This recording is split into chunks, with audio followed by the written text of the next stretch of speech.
हाय मैत्रिणींनो, तुम्ही एकदम सोप्या पद्धतीने पोटली बटन केलंय का कधी? नसेल तर आपण आज बघूयात हा व्हिडिओ।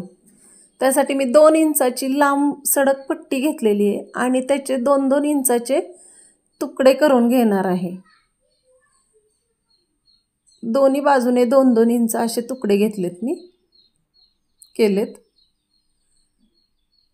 खूप सारे तुकडे केलेत मी।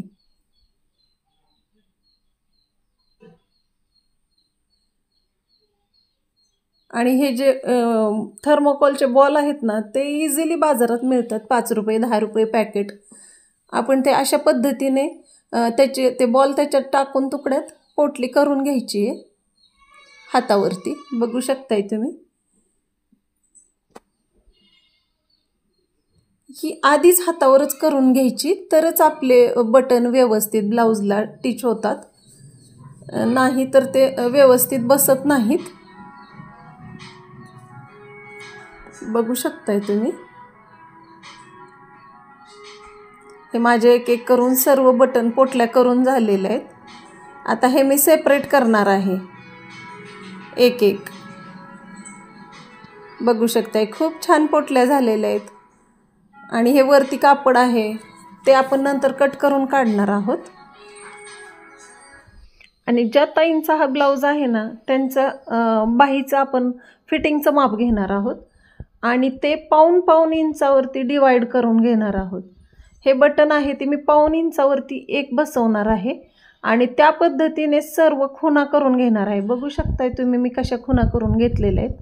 आणि हे सर्व एक एक करून अस्तरवरती मी आधी फिट करून घेणार आहे। बघू शकताय मी ज्या पद्धतीने खुणा केलेल्या आहेत त्याच्यावरतीच हे एक एक टाकून घेणार आहे। तुमच्याकडे सिंगल डापा असेल तर हे बटन अजून व्यवस्थित बसतात। माझ्याकडे नाहीये, मी डबल डापनेच बसवलेले आहेत।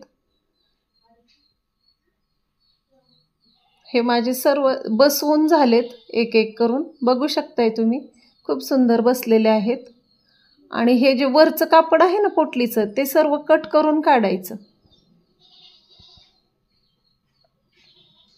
आणि आता जे मेन फॅब्रिक आहे ते त्याच्यावरती टाकून टीप देऊन घ्यायची आहे।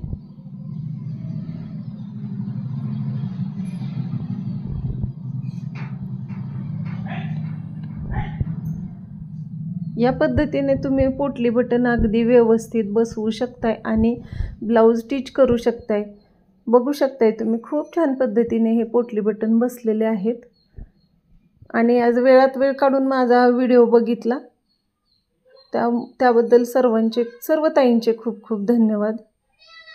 असंच वेळात वेळ काढून माझ्या रेसिपी व्हिडिओ बघत जावा। चॅनलवर नवीन असाल तर सबस्क्राईब करा। व्हिडिओ आवडला तर लाईक शेअर करा आणि हो छोटीशी कमेंट टाका तुम्हाला हा व्हिडिओ कसा वाटला ते। तोपर्यंत थँक्यू।